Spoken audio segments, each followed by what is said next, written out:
There you go. Hi, everyone, and welcome to another edition of Ask Dr. Dansinger. This is going to be a great show. You want to hear success stories from all of his work that it is, in fact, possible to reverse diabetes and improve your artery health on your own with just subtle changes in your diet. We're going to give you some incredible inspiration as Dr. Danzinger shares these cases. Remember, if you are in New Hampshire, if you're in Massachusetts, if you're in New York, Minnesota, Virginia, or Florida, and you have Medicare or Medicare Advantage PPO plans, you can definitely take advantage of his diabetes reversal services, his services to help you improve your artery health, all through diet, covered by insurance. So definitely visit his website, diabetesreversalpartners.com. With that, Dr. Danzinger, I'm ready for your first case. I can't wait to hear about these success stories. Okay, great. Thanks, Kim.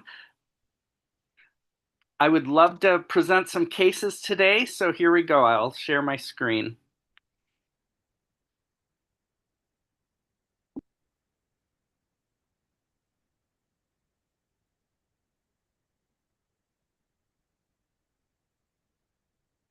Oh, look at Laura.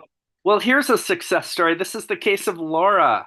She's an 81-year-old New Yorker, and this lady is full of life. She is a retired teacher. She's active every day. She's out there in the dating world. She has 2 children and 5 grandchildren, which are her inspiration. And unfortunately, she's been hit with cardiovascular disease. And years ago, she had a mild heart attack and has 1 stent in place, and she takes rosuvastatin to lower her cholesterol. But she came to me less than a year ago because she was diagnosed with diabetes at that time, and that sort of startled her. And she knew she had some pre-diabetes, but she didn't take it as seriously at that time. But once it reached the point of type 2 diabetes, she realized that she wanted to take it up a notch. And so she had found me and became a patient. And as I got to know her, I realized that she had thought she was eating pretty healthily, but what she didn't recognize is that all that bread, I mean, she's Laura's a bread lover. And unfortunately, it was holding her back. And she hadn't fully really, she'd been eating bread all her life and had thought that was a healthy thing to do.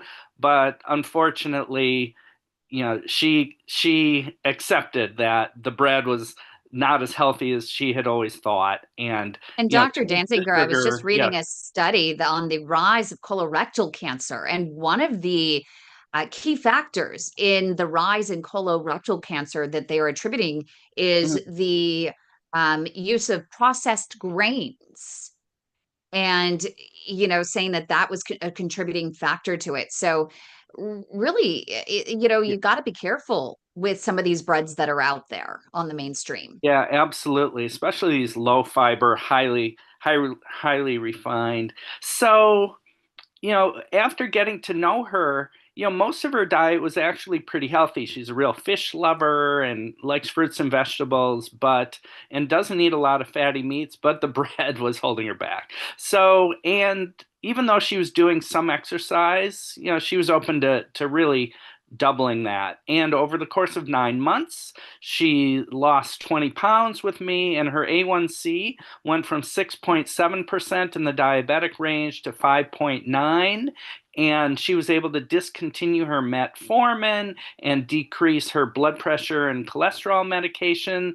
And she is a very happy lady, and she just feels lighter on her feet. And she's in a real positive cycle mentally and physically.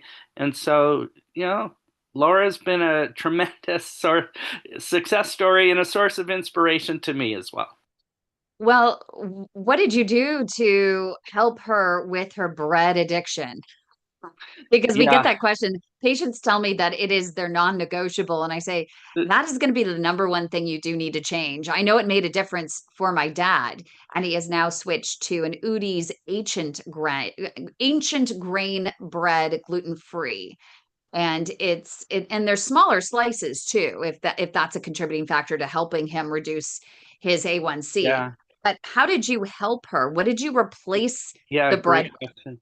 Yeah, there's different strokes for different folks. In her case, it wasn't so much a matter of switching to a different, bread. It was just eating it, indulging less often. And so she just, instead of eating bread, 7 days a week, she eats it 1 day a week, and so she just eats her salads and her soups and her fish without bread anymore. And she just kind of, in her case, she was able to sort of make I mean, she's a strong-willed lady.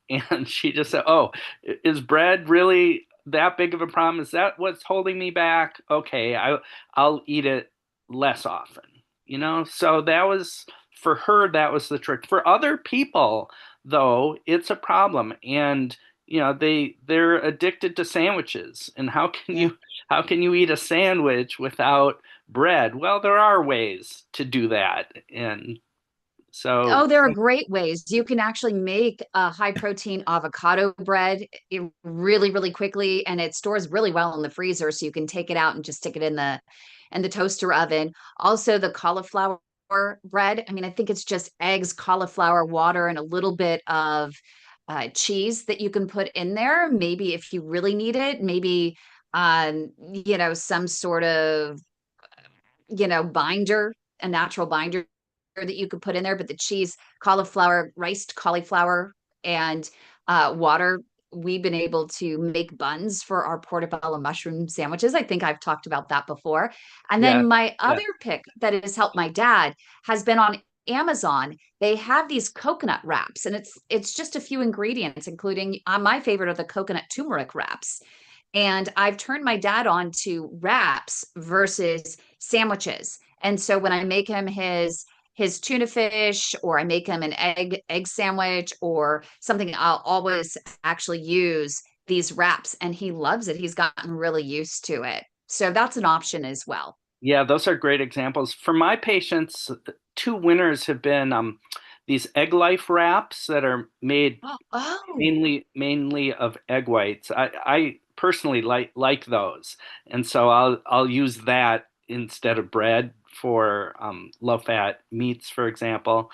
Um, and then wasa crackers, I think, are a pretty good option for, it's the size and shape of a graham cracker, and it's somewhere between a graham cracker and a piece of cardboard. If you could marry a graham cracker and a piece of cardboard together, you'd get something that's a little bit like a rye crisp, but with fewer calories and but less. it's only the conduit, right? You can, dip it in hummus. You can add a little Right. avocado. You can put a little tuna salad on it.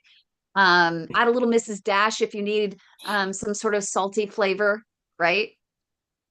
Exactly. So the lesson here in this case of Laura is, it's never too late to turn things around. It's never too, she's 81 and she feels like she's got 20 good years of life, and she's not throwing in the towel and letting diabetes get the best of her. She's going to be proactive, turn around, and she's going to use food and exercise as her medicine. Perfect. Great I've got another case. one for you. Let's see if I can. I'm having trouble advancing my screen. Usually just the space bar. Yeah, I'm clicking that. There we go. There you go. All right. Here's another success story. Donnie. He's a 59-year-old who lives in Northern Virginia. He's a computer programmer, and he's divorced. He has an adult daughter who lives nearby. And he was frustrated when I first met him because he was trying to lose weight. He was at 220 pounds, and he'd been on weekly Ozempic shots for a while, and he just felt stuck. And he was really down in the dumps. And he just didn't know how to get off of that plateau. And also, he'd had diabetes for like a decade, and the nerves in his feet were affected, peripheral neuropathy, so some stinging and discomfort, and he didn't want to have to take a lot of more medications, and he just was felt like he was going, stuck.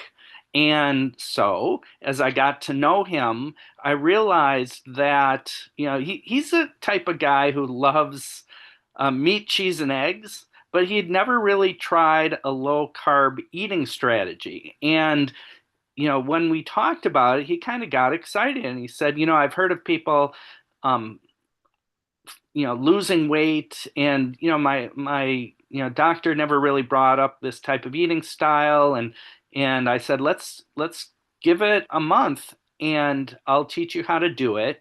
And I said, there's many good eating strategies out there, but for someone like you who likes meat, cheese, and eggs, let's give it a try. And he just took right to it, and it was very, it happened very quickly that he got the scale moving, and then he was in a positive cycle. And so I've been working with him for a year, and he got his weight from 220 down to his goal weight of 175, and he's thrilled. And not every patient is going to get all the way down to their goal weight, and sometimes um the weight doesn't come off nearly as easy. But when you get the right eating strategy matched up with the right person, it can be like a marriage made in heaven. And his A1C dropped as the weight came down. So, his A1C was 8.9. He was almost at 9. And I would give that, like a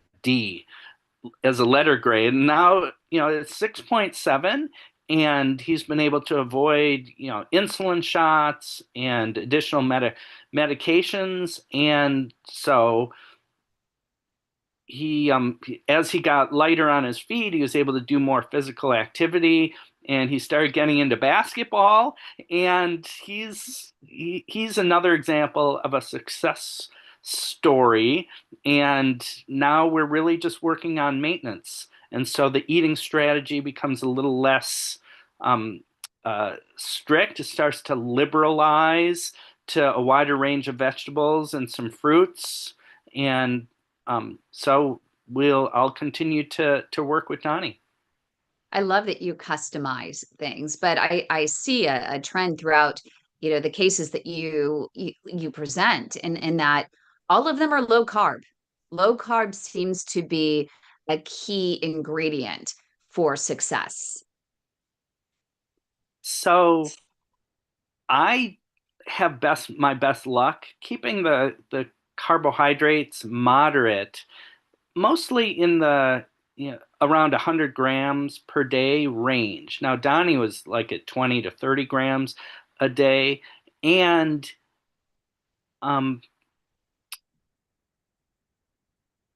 it it it some of my patients are actually on quite a bit of carb as long as they can keep the fat low. And so there's a range. There's definitely a range. But the vast It's just majority of my customizing it. patients the vast majority of my patients are steering clear of starchy foods for the most part, and really focusing on fruits and vegetables and healthy proteins. So yes. Anyway, when you say fat, low fat, you mean making sure that you're staying away from the bad fats. Yes, absolutely. So to get away with a lot of whole grains, you really need to keep your calories low by keeping the healthy fats to a minimum. And so that's when it becomes super important. I think, when you're eating a Oh, lot of whole interesting. grains, it becomes very important to make sure that any dairy products are fat free, and that any, poultry or meat is super lean. And when you're eating eggs, it's mainly the whites and not yolks. And so I think as the starch goes up, even the whole grain, one needs to get even more vigilant about unhealthy fat from meat and dairy in order to make a high carb whole grain eating strategy work. And so, Dr. Atkins would say you can't eat carbs with your fat. And Dr. Ornish, who's, low-fat vegetarian, the opposite, would say don't eat fat with your carbs. But really, I think they're saying the same thing. It's when you mix the two together in excess that you really is a recipe for disaster. But that's why it's really important that individuals get a customized approach for their situation, because there is so Yeah. much to consider. We end up on our YouTube channel with people that come in and they have their own opinions, and when they hear things like no yolks and you're completely off base here on this or that or whatever, they're not taking into consideration that there are a lot of factors that should come into play when choosing the right diet for your particular situation. And that's why I think it's important for a patient to work with a doctor like you, who has this breadth and depth in your experience and can take everything into consideration to customize it for the individual. Absolutely. I would say to use only low carb or only low fat or only, something right in the middle of those is you're missing half of the you're missing half of the options. And so I believe in the whole spectrum, the whole rainbow of eating strategies, and there's no one best color, just like there's no one best diet. And But what's for the an best diet, individual, there Dr. probably Dansinger? is. I'm The sorry, go best ahead. diet is the one you stick with, right? Yes, absolutely. And what are the lessons from Donnie's case? Um, I think that um, the main lessons here are, all of us sometimes feel stuck in a rut when it comes to, making progress toward our health goal, and sometimes putting yourself in the position of being pushed or coached can really be the only way to get out of a rut. And sometimes with the right person and the right coach and the right plan, um, dramatic changes can happen. And so be open to coaching, even though it takes bravery to put yourself in a Mhm. position to be nudged. Okay, next case. Okay, let's see if I can.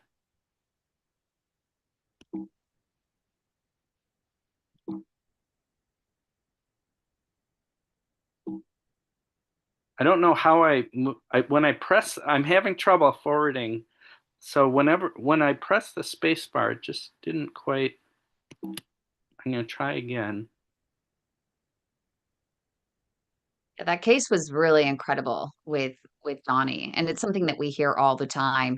And if your diet's not under control, your diabetes can lead to that peripheral neuropathy that you can see that Donnie was experiencing there. And it can also lead, for those of you who may be just tuning in here and just looking at these success stories because you want to reverse your diabetes and improve your artery health. Type 2 diabetes can lead to artery blockages, particularly in the small, fragile vessels below the knee. So it's really important to get your diabetes under control, because even one sugar molecule can end up causing damage and wreaking havoc on your artery walls, leading to inflammation, leading to plaque buildup in your arteries, causing these blockages. And in worst cases, and we're seeing more and more of it today, we're seeing people on deck for amputation. And it's so sad because it is so easy to actually reverse diabetes working with someone like Dr. Dansinger, finding the right diet for you. Can you see my screen? Yes. Okay, great. Here's another success story. This is Scott. He's a 75-year-old who lives in southern Florida. He's a retired engineer, and he's married and has a very supportive wife. He has two children and four grandchildren that he wishes he could see more, but definitely wants to give them the gift of his good health. So he wants to be around to meet his great grandchildren someday. So he's had type 2 diabetes for 6 years and has had lifelong obesity, and he has high cholesterol and high blood pressure as a result. And I met him 2 years ago when he started my coaching program, and over the course of 2 years, he's been able to stick to his eating plan pretty closely. And so this is a patient who's on, he likes all foods. He's not a particularly picky eater. He was eating plenty of starch though when we started, and he happens to be a real rice lover. And so we backed off on starchy foods, including rice, and his wife does a lot of the cooking. And so, I included her. And over the course of 2 years, he's been able to keep 50 pounds off. And he got his weight from 240 pounds to 190 pounds. And yes, he would like to take off 5 or even 10 more, but he's pretty happy with this 50-pound weight loss that he's been able to maintain. And in parallel to the weight loss, his A1C fell from 7.8 to 6.3, and he's been able to reduce but not fully eliminate his diabetes medication and his medication for blood pressure and cholesterol. So it's just another I just love having a relationship with this person who's stuck with it for 2 years. And as a doctor, it's really gratifying to work with a patient like Scott, who's, been concerned about, now that he's in his retirement years, he wants to really make his health a top priority. And he would consider his job right now is taking care of his health and his family.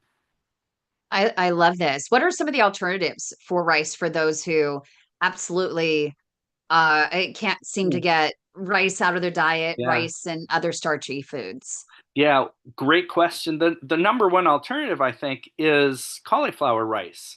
And Mm. so as I taught him and his wife really embraced it and figured out how to make it good. And so cauliflower rice is, maybe not everyone knows, it's just cauliflower in the shape of rice. And Mhm. I've tried to make it myself from a head of cauliflower, and it was a big mess. I got raw cauliflower all over the kitchen, and ever since my one attempt to make it at home, I started buying it. And I like to get mine at Trader Joe's, but most supermarkets have it either in the fresh or the frozen section. But that's not the only alternative to um, to rice. I would love to hear if anyone else out there has found any alternatives to rice or even noodles or other types of similar starchy things that we put,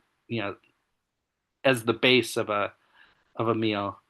Yeah, definitely go ahead and put that in comments if you have suggestions. If you've been someone who's been addicted to rice and what your options were, what you have found to replace it and to satisfy you. I know Dr. Dansinger, you've talked about the root vegetable that comes in all shapes and sizes. What's it called? The cognac noodles. Thank you. Diana's in our live studio audience.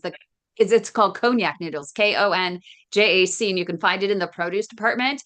And when Diana mentioned it to me that you had suggested it to her, I went out and it comes in fettuccine noodles, it comes in angel hair, it comes in even little specks that Yeah, look like like rice. rice. Yes, Yeah. that's right. So most of my patients who are rice lovers who got used to the cauliflower rice, that's been the winner for them. But yes, there's rice made out of konjac. There's also rice made out of hearts of palm. Company Oh called yeah. Palmini makes rice shaped um, out of hearts of palm. And I've heard of people using shaved, putting carrots, grating carrots to Mm. make sort of a rice shape. You could do that with other vegetables as well. And And I noodles, mean, when for it comes noodles, to zucchini noodles zucchini are noodles, are yes. amazing. Hmm. You could even Or buy them if you're lazy. You can buy them in the freezer. yes, yeah. Easy So to get. and of course spaghetti squash Oh noodles, yeah. Oh, I love spaghetti squash, but right? isn't that a starchy vegetable that you have to still limit or no? So spaghetti squash is probably about half as starchy as pasta. So if you, That's still better. yeah, zucchini noodles would be less starchy than butternut than spaghetti squash noodles. So they're somewhere in between. Most of my patients can get away with that a little bit. And so, what are the final lessons on this Yeah, case? the final lessons are, it's heartbreaking when we see someone in their retirement years who can't fully enjoy their retirement because they allowed their either their work or just their life obligations to interfere too much with their health. And even at the age of 75, Scott and thousands of others like him have made their health a top project in their retirement. And you know if you've got teamwork between spouses, that can also go a very long way, and that was crucially important in Scott's case as well. And so the moral of the story is, with the right eating plan and a moderate amount of exercise and a partnership between spouses, the sky's the limit, and there can be a dramatic transformation when you put your mind to it and have a good plan. One more case? Yes, let me see if I can. Okay. I saved Sabrina for last. So Sabrina is 67. She's still working. She's in the Boston area, and she's a legal assistant. She's a widow. Unfortunately, her husband had died of a sudden heart attack a decade earlier, and it was just heartbreaking for her and for her three children and grandchildren to have lost her beloved husband. So really, long before his life expectancy should have been over. And she was concerned for her own heart and her own arteries. She'd had diabetes, type 2 diabetes, for 15 years. She had gotten it in middle age.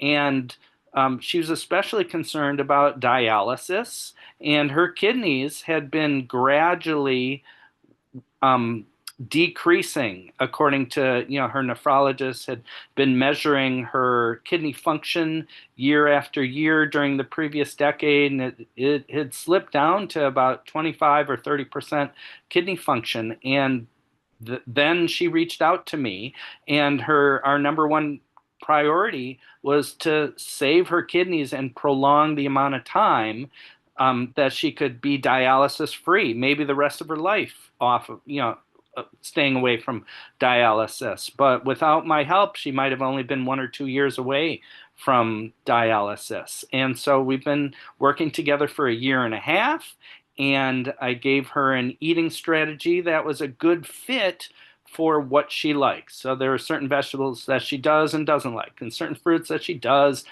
and doesn't like. And she was afraid to eat fruit, and I said, no, in your case, I think we can do okay with the fruit. But let's keep it in moderation. But I don't want to take fruit away because you're a real fruit lover. And so she'd focus on berries and oranges and clementines, which she liked. And over the course of a year and a half, she has lost 30 pounds, and hopefully she can keep going just a little bit more. She's about 10 pounds away from her goal weight, and her A1C came down from 8.1% to 6.5%. And most importantly, she was able to discontinue her insulin, and she was ready to increase her insulin when we first started. But with the right eating strategy that was focused on vegetables and protein, she was able to gradually decrease her insulin, and we monitored her blood sugar with her continuous glucose monitor. And she was able to discontinue, and I think the insulin was making her hungry. And so as she decreased her insulin and got off of it, I think it really helped her um, avoid excess calories, and we were able to stabilize her kidney function. So we haven't seen any loss any progression of her kidney, abnormalities during the year and a half that we've been working together. And so it's been a thrill to have another success story like Sabrina. And, one of our in-studio audience members, Anna, she says, I heard that once on insulin, you're permanently on insulin. And I think this is a really good example that it turns out that's not necessarily the case for a type 2. Absolutely. And so just to be clear, Sabrina is not, her diabetes isn't in remission. She doesn't have normal blood sugar without medications. I mean, that was the case with the first patient, really, got her pre-diabetes into remission. And a number of my patients are able to be, um, free of diabetes medications with normal, or near normal A1C levels. In Sabrina's case, she one of the things that did help was the Manjaro, and that is recommended for, a GLP-1 is recommended in patients with who have, kidney loss of kidney function, and I think that between the weight loss and the Manjaro, that combination I think allowed her to discontinue the insulin, and so better to take a once a week injection than and twice a day shots. And so I think that was a part of the solution, but more importantly was I think just getting her on the right eating strategy and providing the structure and accountability of weekly video visits that my approach provides. Thank you so much, Dr. Dansinger. We really appreciate your time. Successful cases.